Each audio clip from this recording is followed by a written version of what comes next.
सकाळी मोकळ्या रस्त्यावरून चालताना विजय कविताला म्हणतो, मला तुझ्याशी काहीतरी महत्त्वाचं बोलायचं आहे. ते ऐकून दोघेही एका झाडाखाली थांबतात. कविता त्याच्याकडे पाहत, हां बोला ना. बऱ्याच दिवसापासून मला जाणवतंय की तुम्हाला माझ्याशी काहीतरी महत्त्वाचं बोलायचं आहे. विजय किंचित सावरत कविताचा हात हातात घेत, कविता, आय लव्ह यू. त्यात काय सांगायचं आहे? मला माहीत आहे की तुमचे माझ्यावर खूप प्रेम आहे. म्हणूनच तर आपण एकत्र आहोत. आपले विचार जुळतात. आपण एकत्र काम करतोय. माझंही तुमच्यावर खूप प्रेम आहे आणि ते कायम तसेच राहणार आहे. विजय, आत्ता मी तुला जे सांगणार आहे त्यानंतर कदाचित ते प्रेम तसेच राहणार नाही, याचीच मला भीती वाटते. कविता, अहो, जग घाबरते तुम्हाला आणि तुम्ही काय घाबरताय? जे काही सांगायचे ते एकदाचे सांगून टाका, म्हणजे तुमचे आणि माझेही मन हलके होईल. मी पुरुष म्हणून कसा आहे? सर, हा काही प्रश्न झाला? तुम्ही पुरुष म्हणून कसे आहात हे साऱ्या जगाला माहीत आहे. मी वयाच्या 18व्या वर्षापासून तुम्हाला पाहते, तुमच्यासोबत काम करते, पण पुरुषात असणारा एकही दुर्गुण मला कधी तुमच्यात दिसला नाही. कदाचित तू माझ्याकडे फक्त चांगल्या नजरेने पाहतेस म्हणून असेल. बरेच दिवस झाले तुला सांगेन म्हणतोय, पण माझ्या मनाशी काही पक्क होत नव्हतं. ते आज झालं म्हणून तुझ्याशी बोलायची हिंमत करतोय. बोला ना सर. स्वतःला सावरत तिला म्हणाला, मी प्रेमात पडलोय. सर, यात काय नवीन आहे? गेली 8 वर्ष पाहते तुम्ही कशाच्या ना कशाच्या प्रेमात पडत असता. बरं, आत्ता कशाच्या प्रेमात पडला आहात? विजय, आत्ता मी तुझ्या प्रेमात पडलो आहे. सर, तुम्ही माझ्या प्रेमात पडला आहातच, पण नक्की माझ्यामुळे तुम्ही कशाच्या प्रेमात पडला आहात ते मला कळत नाही. कविता, तू कधी कोणाच्या प्रेमात पडलीस? कविता, हो, तुमच्या प्रेमात पडली, कारण तुमच्या तोडीचा कोणी पुरुषच नव्हता जवळपास माझ्या प्रेमात पडायला. मी विनोद नाही करत, मी खरंच प्रेमात पडलोय. बरं, सांगा तुम्ही आता कशाच्या प्रेमात पडला आहात? कोणती कथा आवडली जिच्यावर एखादा चित्रपट बनवावा असा वाटतोय किंवा कविता ध्वनिमुद्रित करावीशी वाटते? तू कधीतरी आपल्या कामातून बाहेर पडून विचार करणार आहेस का? कविता, सर, तुम्ही त्याचेच तर मला पैसे देता. विजय, कविता, आजही तुला वाटतं का मी फक्त तुला माझ्याकडे एक काम करणारी स्त्री म्हणून पाहतो? कविता, नाही, मला तसं नव्हतं म्हणायचं. बरं सांगा, आत्ता तुम्ही कोणाच्या प्रेमात पडला आहात? त्यावर विजय म्हणाला, ते जाऊ दे, आत्ता ते सांगण्याची माझी इच्छा नाही. विजय आणि कविता चालत चालत एक फेरी पूर्ण करून पुन्हा आपल्या कार्यालयात येतात. चहा पीत पीत कविता आणि विजय यांच्या पुन्हा गप्पा सुरू होतात. कविता, सर, शेवटी तुम्ही मला सांगितलंच नाही की तुम्ही यावेळी नक्की कशाच्या प्रेमात पडला आहात.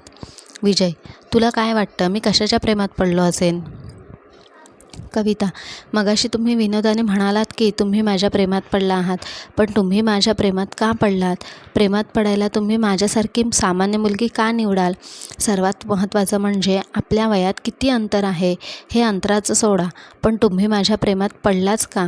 माझ्यात आहे काय असे जे तुम्हाला माझ्या प्रेमात पाडेल? तुमच्या आजूबाजूला नव्हे, अगदी जवळ स्वप्नातील पऱ्या फिरत असतात. त्यातील कित्येकांच्या नजरेत मला तुमच्याबद्दल ओलावा दिसतो. तो का दिसतो ते मला नाही सांगता येणार, पण त्यातील कोणीही हसत हसत तुमच्या प्रेमात पडेल. पण सर, तुम्ही कमालीचे सभ्य आहात. त्यांनीही तुमच्या सभ्यपणाचे कौतुक वाटते. तुम्हाला जर खरंच कोणाच्या प्रेमात पडायचं असतं तर तुम्ही माझी वाट कशाला पाहिली असती?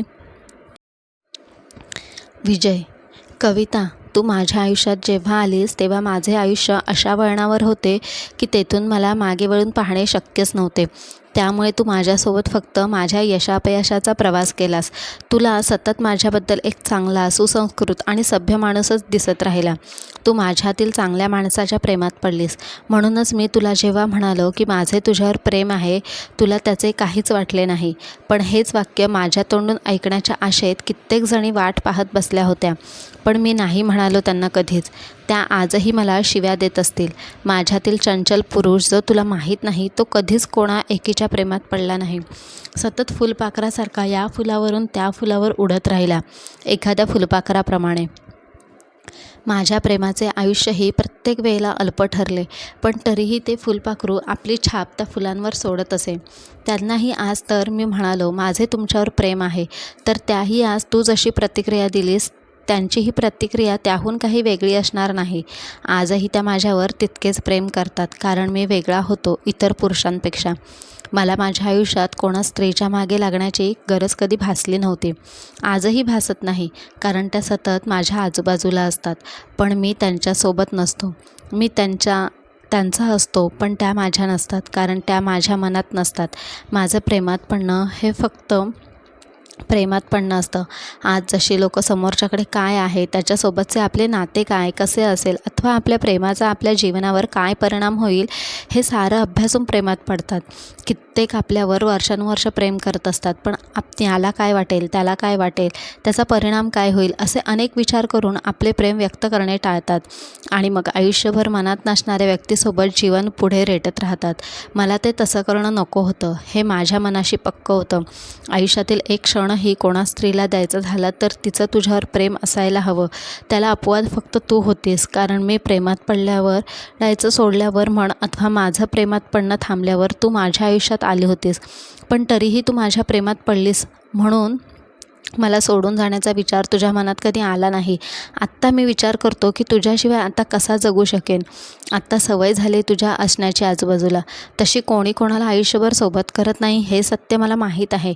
पण तोपर्यंत आपण या जगात आहोत, तोपर्यंत आपली सोबत असावी असे वाटणे मला चुकीचं वाटत नाही. सर, तुम्ही प्रेमाचा इतका विचार करत असाल असं मला कधी वाटलं नव्हतं. मग प्रेमात पडून तुम्ही संसारात रमला का नाहीत? कविता, आज मी तुझ्यासमोर माझ्या प्रेमाचा प्रवास उलगडणार आहे. तो कान देऊन ऐक, म्हणजे तुलाही कळेल. प्रेम ही जगातील सर्वात विचित्र गोष्ट आहे. सांगा ना सर, मला मनापासून ऐकायला आवडेल. कविता, तुला काय वाटतं, मी प्रेमात वयाच्या कितव्या वर्षी पहिल्यांदा पडलो असेल 16व्या वर्षी, कारण म्हणतात ना 16वं वरीस धोक्याचं. असं काही नसतं. माणूस पहिल्यांदा प्रेमात वयाच्या 9व्या वर्षीही पडू शकतो. सर, तुम्ही वयाच्या 9व्या वर्षी पहिल्यांदा प्रेमात पडलात? हो, मी वयाच्या 9व्या वर्षी माझ्या वर्गात शिकणाऱ्या एका मुलीच्या काय बाहुलीच्या प्रेमात पडलो होतो. तिचा तो बाहुलीचा चेहरा मला आजही आठवतो. टोकाचा द्वेष हेच टोकाच्या प्रेमात रूपांतरित होत असतं, हे खरं. तिच्याबद्दल माझ्या मनात टोकाचा द्वेष होता आणि आता टोकाचं प्रेम आहे. ते कसं काय? सांगा सर, लवकर. अगं, इतकी उतावळी कशाला होतेस? आता कुठे मी माझ्या हृदयावरील प्रेमाच्या जखमेवरील खपली काढायला सुरुवात केली आहे. अशा अनेक जखमा आता तुला दिसणार आहेत. मला आवडेल त्या जखमांची वेदना अनुभवायला तुमच्यासोबत. त्या मुलीचं नाव काय होतं? त्या मुलीचं नाव होतं विजया. आमच्या नावातील पहिले अक्षर सारखे होते. हे एकच कारण होते मी तिच्या प्रेमात पडायला. असे नाही, तो फक्त योगायोग होता. मी कित्येकदा तिच्यासाठी हातावर व्ही करत असे, पण तो माझा नसे, तिचा असे. पण हे तिला कधी कळत नसे. तो व्ही आजही माझ्या हातावर आहे. तो सतत माझ्यासोबत राहणार. ती अतिशय सुंदर आहे, इतकी सुंदर की तिची तुलना परीशी होऊ शकते. पण तरीही मला तिच्याबद्दल कधीही शारीरिक आकर्षण वाटलं नाही. प्रेमाच्या नावावर तिचे लग्न पर्यंत आमच्यातील फक्त मैत्री फुलत राहिली. मी तिच्या प्रेमात होतो, पण तिच्याशी लग्न करून तिला आपली आयुष्याची सोबतीण करावी असं कधी वाटलं नाही. ते जर वाटलं असतं तर आज माझ्या आयुष्याचं चित्र वेगळं असतं. पण ते तसंही नव्हतं. माझ्या आयुष्यात एकाच वेळी अनेक स्त्रिया आल्या होत्या, त्यामुळे मला स्त्रियांबद्दल टोकाचं आकर्षण कधी वाटलं नाही. माझ्या सतत सोबत असणाऱ्या 2-4 मुली सोडल्या तर इतर कोणाचा मी फार विचार देखील केला नाही. माझ्यात एक रसिक माणूस ठासून भरला होता, पण तू जेव्हा माझ्या आयुष्यात आलीस तेव्हा तो अरसिक झालेला होता. त्यामुळे तुला माझा प्रेमळ स्वभाव कधी कळला नाही. ते जाऊ दे. हां, विजया आणि माझी अपूर्ण प्रेमकथा अगोदर पूर्ण करतो. ती खरोखर दिसायला इतकी सुंदर होती की कोणी पाहता क्षणी तिच्या प्रेमात पडावं. आमच्या वर्गातील माझा जिवलग मित्र सोडला तर वर्गातील सर्व मुलं तिच्या मागे वेडी होती. पण तिच्याशी बोलण्याची हिंमत करणे म्हणजे वाघाच्या जबड्यात हात टाकण्यासारखे होते. मला ते कसं जमायचं याचा आजही सर्वांना आश्चर्य वाटते. मला कसलं जमायचं? मला वाटतं तिच्याही मनात माझ्याबद्दल ओलावा होता. कधी स्पष्ट बोललं नाही इतक्याच. कितीही धाडसी असली तरी शेवटी ती मुलगीच. आपलं पहिलं प्रेम पहिल्यांदा व्यक्त करणे तिलाही जडच जात असावं आणि मला वाटतं तिलाही मला गमवायचे नव्हते. मी कमालीचा भोळा आणि ती कमालीची धाडसी होती. पण सर, तुम्ही 9व्या वर्षी विजयाच्या प्रेमात कसे पडलात ते सांगितले नाहीत. सांगतो. मी 3रीत एक नवीन सरकारी शाळेत प्रवेश घेतला होता. मी पूर्वी ज्या शाळेत शिकत होतो त्या शाळेच्या मुख्याध्यापिका माझ्या बाबांच्या ओळखीच्या होत्या. त्यामुळे त्या शाळेत माझी वट होती. या नवीन शाळेत मीही बाहुल्यासारखा जात असे. तेव्हा विजया आमच्या वर्गाची वर्गप्रमुख होती. कारण ती सुंदर, हुशार आणि धाडसी होती. एक दिवस ती तिची पाण्याची बाटली घरी विसरली होती. तिने दुपारचा डब्बा खाल्ल्यावर तिने माझी बाटली माझ्याकडून हिसकावून घेतली आणि पाणी पिऊन रिकामी केली. मीही तेव्हा अतिशय नाजूक होतो, एखाद्या राजकुमारासारखा. मी तिला काहीच म्हणालो नाही. शाळेची पिशवी उचलली आणि रडत रडत घरी गेलो. मला रडत घरी आल्याचं पाहून आई मला पुन्हा शाळेत घेऊन गेली आणि बाईंकडे विजयाची तक्रार केली. बाईंनी तिला विचारले असता ती हो म्हणाली. काहीच खोटं बोललं नाही. मला वाटतं तिचा तो खरेपणा मला आवडला आणि मी तो आयुष्यभर जपला, पुढेही जपणार. बाईंनी तिला हातावर पट्टीने 4 फटके मारले. ती शाळा सुटेपर्यंत अखंड रडत होती. रडून तिचा टमाटो झाला होता. आज तिचा चेहरा तो आठवून मला हसायला येतं. पण तिला रडताना पाहून मला इतकं वाईट वाटलं की यापुढे आपल्यामुळे कोणा स्त्रीच्या डोळ्यात अश्रू येता कामा नये हे मनाशी पक्कं झालं.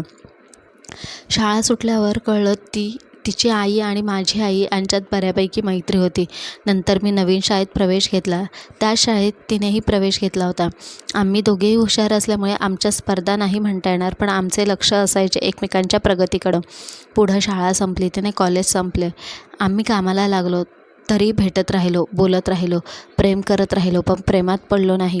मला तिच्या शरीराचं आकर्षण कधी वाटलं नाही, कारण मी फक्त तिच्यावर मनापासून प्रेम केलं होतं. त्या दरम्यान ज्या माझ्या आयुष्यात आल्या होत्या त्यांच्या बाबतीत माझं प्रेम टोकाचं आणि वेडेपणाचं होतं. सर, तुम्ही कोणावर टोकाचं प्रेम करू शकता? खरं नाही वाटत. मी काही आकाशातून पडलो नाही. इतर पुरुषात दडलेला असतो तसा एक चंचल पुरुष माझ्याही दडलेला होता. तुला खरं नाही वाटणार, पण फक्त मुलीशी बोलता यावं म्हणून मी आमच्या घरातील पाण्याने भरलेले हंडे रिकामी करून विहिरीवर पाणी भरायला जायचो आणि तास 2-2 तासांनी परत यायचो. तोपर्यंत मुलींना विहिरीतून पाणी काढून हंडे भरून द्यायचा उद्योग करायचो. पण तिचा एक हंडा भरल्यावर ती कोणी का असेना गोड हसायची. ते हसणं इतकं निरागस असायचं की आजच्या काही मुलींना हसताना पाहून त्यांची कीव येते. खूप मजा येते ऐकायला. हं सर, पुढे सांगा. 9वीत असताना मी भक्ती नावाच्या मुलीच्या प्रेमात पडलो होतो. तिला फक्त पाहण्यासाठीही कित्येकांना तप करायला लागायचे. तिच्यासाठी तप करणाऱ्या मजनूपैकी मी एक होतो. पुढे कधीतरी ती मला भेटण्यासाठी तो करू लागली होती ही गोष्ट निराळी. तिच्यासाठी मी तुला खरं नाही वाटणार की पावसाळ्यात दर रविवारी मी घरातली चादरी पावसाळी ओढ्यावर चक्क धुवायला घेऊन जायचो, जोरजोरात हसत. सर, खरंच तुम्ही चादरी धुतल्या आहेत प्रेमासाठी? मग तिला कधी बोलला का नाही तुमचं तिच्यावर प्रेम आहे म्हणून? विजय, मला वाटतंय मी चूक केली. पण प्रेमात पडल्यानंतर मी माझी सामाजिक जाणीव, माझा चांगुलपणा कधी सोडला नाही. माझी वासना कधीच माझ्या मेंदूवर हावी होत नाही. ती खूप हुशार होती. ती समाजात खूप मानाची जागा मिळवेल अशी मला खात्री वाटत होती, पण दुर्दैवाने तसे झाले नाही. ती रमली सर्वसामान्य स्त्रियांसारखी. संसारात ती खूप सुंदर लिहायची, बोलायची, गायची. म्हणून मी कविता लिहू लागलो. माझी पहिली कविता मी तिच्यावर लिहिली, जी कधी प्रकाशित झाली नाही. पण त्यानंतर मी कविता लिहिता लिहिता कधी साहित्यिक झालो ते मला कळलं नाही. तिला ज्या जागी उभं राहताना मला पाहणं अपेक्षित होतं त्या जागी आता मी उभा होतो. आत्ता कदाचित मी तिला मोठं वाटत असेन, पण मोठं होण्यासाठी बीज तिने माझ्यात पेरलं होतं. त्या बीजाचं आज वटवृक्ष झालं. त्याशिवाय फक्त एकदा पाहण्यासाठी मी उन्हात तासनतास उभा राहिलो. तिचा हसरा उत्साही चेहरा मला नुसता आठवला तरी मला खूप आनंद होतो. माझ्यासमोर वही धरून जर कधी तिने माझी सही मागितली तर तो माझ्या आयुष्यातील सर्वात आनंदाचा क्षण असेल. कविता. सर, तुम्हीही जगावेगळे आहात आणि तुमचे प्रेमात पडणे ही जगावेगळे आहे. जगावेगळे असे काही नाही, पण माझी प्रेमाची व्याख्या जरा वेगळी आहे. मला ते नाटकी प्रेम आवडत नाही. प्रेमात पडायचं, चुम्माचाटी करायची आणि लग्न करताना पत्रिका जुळून पाहायची. मूर्खांचा बाजार सारा. प्रेमात पडणं कसं स्वैर असायला हवं, वादळासारखं, जे कोणतेच बंधन जुमानत नसेल, ना वयाचं, धर्माचं, समाजाचं, संस्कृतीचं. कारण या जगात फक्त प्रेम अमर आहे, बाकी सारे नश्वर आहे. सर, तुम्ही किती भारी बोलता प्रेमावर तुम्ही नक्की प्रवचन देऊ शकता. सर, मला एक सांगा, हे लग्नानंतर नवरे मुलींची नावे बदलतात, त्याबाबतीत तुमचं काय मत आहे? लग्नानंतर मुलींची नावे बदलण्याच्या विरोधात आहे, कारण त्यामुळे मला आवडलेली नावे त्या नावांची ओळख बदलणार असते. लग्नानंतर एखादी बायको नवऱ्याला म्हणाली, तू तुझे नाव बदल, तर तो बायकोचं बदलेल. आज शिकलेल्या मुली असे काय अगदी सहज आपले नाव बदलून घेतात. देव जाणे. प्रश्न पुरुषांचा नाही, स्त्रियांच्या मूर्खपणाचा आहे. सर, तुमचे विचार फार भयानक आहेत. तुम्ही जगापेक्षा वेगळे विचार करता, वेगळा विचार मांडता, वेगळा विचार जगता. बरं, भक्तीनंतर तुमच्या आयुष्यात कोणी आली? भक्तीनंतर नाही. त्याचवेळी माझ्या आयुष्यात एक मुलगी होती. लोक तिला माझी किंवा मला तिची सावली म्हणायचे. भक्तीलाही आमच्या नात्याबद्दल शंका होती. तेही एक कारण असावं, ती सरळ माझ्या आयुष्यात आली नाही. एकदा भक्तीने तिला म्हणजे रश्मीला सरळ माझ्याबद्दल विचारल्यावर ती तिला म्हणाली होती, त्याच्या भानगडीत पडू नकोस, त्याला तुझे सारे लफडे माहीत आहेत. रश्मी खरं माझ्या सावलीत होती, कारण या जगात मी लिहिलेले गलिच्छ फक्त तिलाच वाचता येते. आजही. सर, मलाही वाचता येते? तिला मी न लिहिलेली वाचता यायचे, इतकी आमची घट्ट मैत्री होती. लोकांना ते प्रेम वाटायचे. तिचं प्रेमात पडणं स्वैर होतं, आजही स्वैर आहे. मी तुमच्या आयुष्यात आल्यापासून तशी कोणी तुमच्या आयुष्यात आलेली पाहिली नाही. तू असामान्य माणसाच्या आयुष्याचा भाग आहेस. त्या सामान्य तरुणांच्या आयुष्याचा भाग होत्या. त्या तरुणांच्या जगण्याची काय मरण्याचीही जग दखल घेणार नव्हतं. आत्ता मी तसा नाही. आज जग माझ्या एका वाक्याचीही दखल घेतं. पण सर, त्या सर्वजणी तुमच्यातील सामान्य माणसावर प्रेम करत होत्या ना? त्यांची कुठे तुमच्याकडून असामान्य होण्याची अपेक्षा होती? मी सामान्य माणसाचं सुखासमाधानाचं जीवन जगावे ही त्यांचीच त्या परमेश्वराची इच्छा नव्हती. म्हणूनच माझे सुखसमाधानात चाललेले आयुष्य त्याने अचानक समस्यांच्या दरीत नेऊन ढकलले. त्या दरीत जगण्यासाठी धडपडताना मला जे अनुभव फार भयानक होतं. इतके भयानक होते की मला त्यांनी माझ्या सर्व नात्यांच्या, अगदी जवळच्या नात्यांच्याही नव्याने विचार करायला भाग पाडलं. तेव्हा प्रेमाच्या नात्याबाबत माझ्या मनात एक मोठं प्रश्नचिन्ह निर्माण झालं होतं. तुला किंवा कोणत्याही सामान्य माणसाला जसं दिसतं तसं जग नसतं. हे फार विचित्र भावनांचा चक्रव्यूह आहे. सामान्य माणसाच्या त्या चक्रव्यूहात नेहमी बळी जात असतो. नात्यांचा गुंता आणि नात्याचं ओझं काय असतं हे तुला नाही कळणार. मी माणसाचे बदलणारे रंग पाहिले आहेत, म्हणून तुला भविष्याची चाहूल लागते. मी फार दूरचा विचार करतो. मी सहज बोलून गेलेलो घटना प्रत्यक्षात घडतात. माझा जन्म फक्त जगण्यासाठी झाला नाही, म्हणून ईश्वराने कित्येकदा मृत्यूच्या जबड्यातून बाहेर काढले आहे. लोक उगाच माझ्या प्रेमात पडत नाहीत. मी जेव्हा स्वतःला त्या शक्तींपासून दूर करण्याचा प्रयत्न करतो, माझ्या वाट्याला अपयश येते. मी इतरांसाठी केलेल्या कामात मला कधी अपयश येत नाही, पण माझ्या स्वार्थासाठी मी काही करायला गेलो की त्यात माझे अपयश ठरलेले असते. आजही तू बघतेस की आत्तापर्यंत मिळवलेल्या यशाचा कोणाला फायदा झाला? ईश्वर मला नेहमी सूचना देत असतो, तुझा जन्म असामान्य जीवन जगण्यासाठी झालेला आहे, त्यामुळे सामान्य असं तुझ्या आयुष्यात काही घडणार नाही. मला वाटतं काहीतरी असाधारण काम करायचं आहे, ज्यात मला तिची मदत लागेल. पण ती कोण, याचे संकेत आता मला मिळू लागले आहेत. हे काय सर, तुम्ही आता आध्यात्मिक गुरूसारखे बोलायला लागलात. असं कधी काही असतं का? तुमच्या बाबतीत जे काही झालं ते फक्त एक योगायोग असू शकेल. हा योगायोग असेल, पण योगायोग एकदाच घडतो, वारंवार घडत नाही. योगायोगाचं सोडा, पण मला सांगा, त्यानंतर तुमच्या आयुष्यात कोण आलं होतं? त्यानंतर माझ्या आयुष्यात मोहिनी आली होती. तिने खरंच मला मोहिनी घातली होती. दिसायला अतिशय सुंदर, माझ्या एका मित्राची बहीण होती ती. कधी बोलली नाही, पण मला माहीत होतं तिचं माझ्यावर जीवापाड प्रेम होतं. तिला वाटायचं मी तिच्यावरील प्रेम व्यक्त करीन, पण मी नाही केलं, कारण ती अशिक्षित होती. मीच अशिक्षित असणं हे एकमेव कारण होतं मी तिच्या प्रेमाचा स्वीकार न करण्याला. माझी आई अशिक्षित असण्याची किंमत मी मोजली होती. स्वतःचे विचार नसणाऱ्या, कोणाच्या तरी विचारांचे ओझे वाहणाऱ्या, कोणाचे तरी आयुष्यभर फक्त होऊन राहण्याची इच्छा बाळगणाऱ्या बावळट, स्वतःची अशी कोणती स्वप्ने नसणाऱ्या, फक्त भांडी घासण्यात, जेवण करण्यात आणि जमलं तर शिवणकाम विणकाम करणाऱ्या स्त्रिया माझ्या डोक्यात जातात. मोहिनी माझ्यासाठी माझ्या आईला आवडली होती, कारण शेवटी ती तिचंच प्रतिबिंब होती.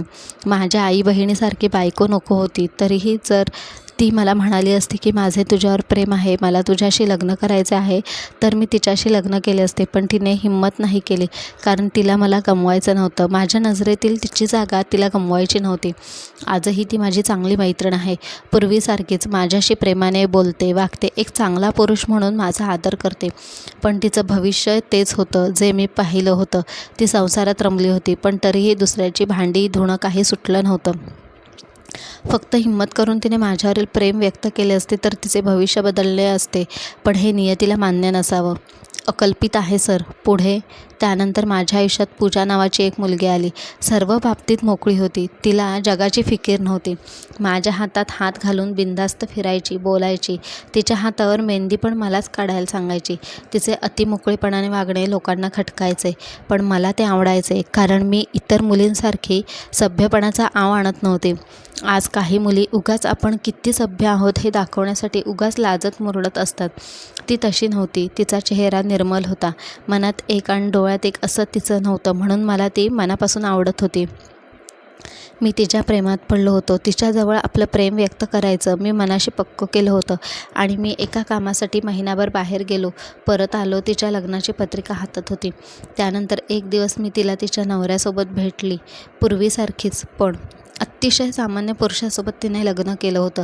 त्यानंतर एकदा भेटली तेव्हा तिचा उत्साह ओसरला. किंचित थकली होती. आम्ही एकत्र आलो असतो तर तिच्या स्वप्नांना पंख लाभले असते, पण हे नियतीला मान्य नव्हते आणि तिने आपल्या आईवडिलांच्या निर्णयासमोर मान तुकवली, म्हणून तिचा बळी गेला. विजया, भक्ती, रश्मी, मोहिनी आणि पूजा यांनी माझे तेव्हाचे आयुष्य व्यापलेले होते. त्यांच्या व्यतिरिक्त अनेक तरुणी या ना त्या कारणाने त्या काळात माझ्या संपर्कात आल्या होत्या, पण त्यातील एकही मला फार काळ आपल्या प्रेमात पाडून ठेवू शकले नाही, कारण माझ्या आयुष्याला व्यापलेल्या या 5 जणींपेक्षा वेगळ्या नव्हत्या. कविता. पुढे त्यानंतर माझ्यातील लेखक कवी मोठा होत गेला. माझ्यातील समाजसेवक जागू लागला. सामाजिक समस्या मला भेडसावू लागल्या. प्रेमाची जागा हळूहळू करुणेने घेतली आणि सौंदर्य कवडी मोल असतं हे माझ्या लक्षात आले. माझ्या प्रेमातील रस आटला गेला आणि हळूहळू स्त्री हा माझ्यासाठी फक्त अभ्यासाचा विषय झाला. स्त्री पुरुष भेद माझ्या मनातील धूसर होत गेला. लैंगिक भावनांच्या पलीकडे मी विचार करू लागलो. म्हणून मी तुझ्या प्रेमात पडलो नव्हतो. मी पूर्वीचा तो असतो तर कधीच आपल्यातील वयाच्या अंतराचा विचार न करता तुझ्या प्रेमात पडलो असतो. आज सकाळी मी तुला जे 3 शब्द म्हणालो माझ्या तोंडून ऐकण्यासाठी कित्येकांचे प्राण कानात आले होते आणि तू ते हसण्यावारे नेलंस. स्वतःला सावरत म्हणाली. कविता म्हणाली, म्हणजे सर, तुम्ही खरंच माझ्या प्रेमात पडला आहात? हो, मी खरंच तुझ्या प्रेमात पडलो आहे. मला तुझी आता सवय झाली आहे. मला तुझ्याशी लग्न करायचं आहे. तुला माझी हक्काची जागा द्यायची आहे. सर, तुमच्या आयुष्यात आलेल्या स्त्रियांमध्ये मी सर्वात लहान, पण सौंदर्यात, गुणात त्यांच्या जवळपास जाणारीही नाही. असे असताना तुम्ही माझ्या प्रेमात का पडलात? मी तरुण आहे म्हणून? तुमचे जर माझ्यावर प्रेम होते तर तुम्ही ते अगोदर व्यक्त का केले नाही? मला तुला एक प्रश्न विचारायचा आहे. तू लग्न का केलं नाहीस? मी अजून तरुण आहे. कधीही लग्न करू शकते. पण तुम्हाला तर आता लग्न करून तुमच्या या संपत्तीला वारस हवा असेल तर मी कशाला माझ्या वयाची कोणीही सुंदर श्रीमंत तरुणी तुमच्यासोबत लग्न करायला तयार होईल? मला सांग, माझ्या संपत्तीला वारस नको आहे. फक्त माझ्यासोबत माझा हक्काचा माणूस असावं असं मला वाटत होतं, म्हणून मी तुला विचारलं. मला वाटत होतं की तुझंही माझ्यावर प्रेम आहे. माझे प्रेम मला नाही मिळाले, पण तुझे प्रेम जर मी आहे तर ते तुला मिळायला हवे असा विचार मी केला. म्हणजे माझं तुमच्यावर प्रेम आहे आणि ते प्रेम मला मिळावं म्हणून तुम्ही माझ्याशी लग्न करून माझ्यावर उपकार करणार, पण तुमचे माझ्यावर मनापासून प्रेम आहे हे नाही बोलणार. बरं, मी कबूल करतो की माझेही तुझ्यावर खूप प्रेम आहे, म्हणून मी इतकी वर्षे लग्न नाही केलं. पण मला तुझ्यावर लादायचे नव्हते. तू माझ्याहून 13-14 वर्षांनी लहान. तू लग्न करून स्वतःहून गेली असतीस तर मी स्वतःला सावरलं असतं, पण तू ही लग्नाचा विचार करत नव्हतीस. सर, मग मी काय यातना भोगते तुम्हाला काय सांगू? त्या जर मी भोगत नसते तर मी 18व्या वर्षीच मी तुमच्यावरील माझे प्रेम व्यक्त करून झाले असते. मी तुमच्या कविता वाचून कधी तुमच्या प्रेमात पडले होते. त्यासाठी मला तुम्ही यशस्वी होण्याची वाट पाहण्याची गरज नव्हती. मला खात्री आहे आजही मुली तुमच्या प्रेमात पडतात. मी स्वतःच्या डोळ्यांनी पाहिलं आहे सर. पण मी तुमच्या कामाची नाही. माझ्याशी लग्न करून तुम्हाला काही साध्य होणार नाही. कधी सांगितलं नाही, पण आज सांगते. वैद्यकीय शास्त्राप्रमाणे मी आई होऊ शकत नाही, म्हणून मी तुमच्याशी काय कोणाशीच लग्नाचा विचार करू शकत नाही. कविता, आज मला तुझा खरंच खूप राग आला आहे. तुझ्या आयुष्यातील इतकं मोठं दुःख तू माझ्यापासून लपवून ठेवलंस. तुझी आई जर मला भेटली नसती तर तुझे हे सत्य सांगितले नसते की तू माझ्या प्रेमात आहेस, पण तुझ्यात असणाऱ्या शारीरिक कमतरतेमुळे तू ते व्यक्त करत नाहीस. तर मी आयुष्यभर भ्रमात राहिलो असतो की तुला माझ्यात रस नव्हता आणि तू आयुष्यभर झुरत राहिली असतीस. आता तू व्यक्त झाली आहेस म्हणून सांगतो, माझं तुझ्यावर प्रेम होतं आणि ते तसंच होतं जसं माझं इतर मुलींवर होतं. तुझ्या शरीराचं आकर्षण मला कधी नव्हतं.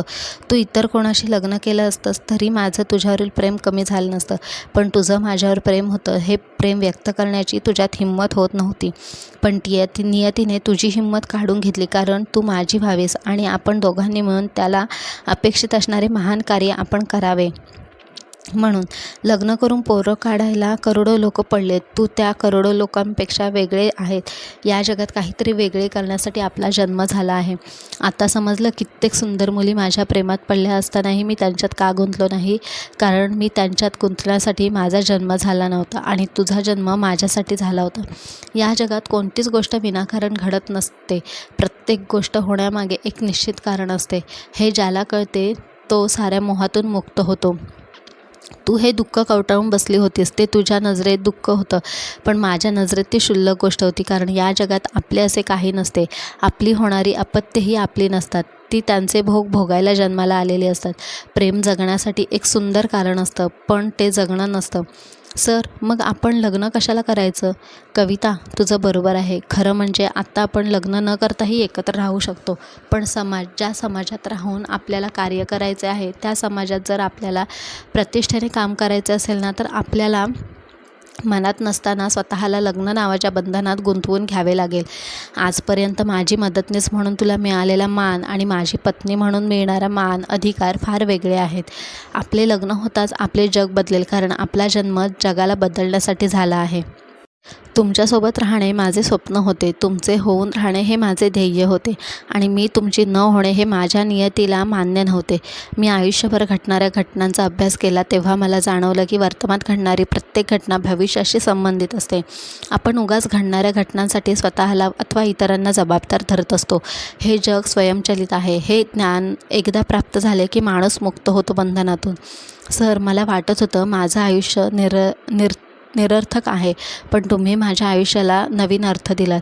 मी काही केलं नाही. नियतीने वर्तुळ असणाऱ्या आपल्या दोघांना एकत्र आणलं आणि आपलं अपूर्णत्व पूर्ण करून एक वर्तुळ केलं जगाच्या कल्याणासाठी.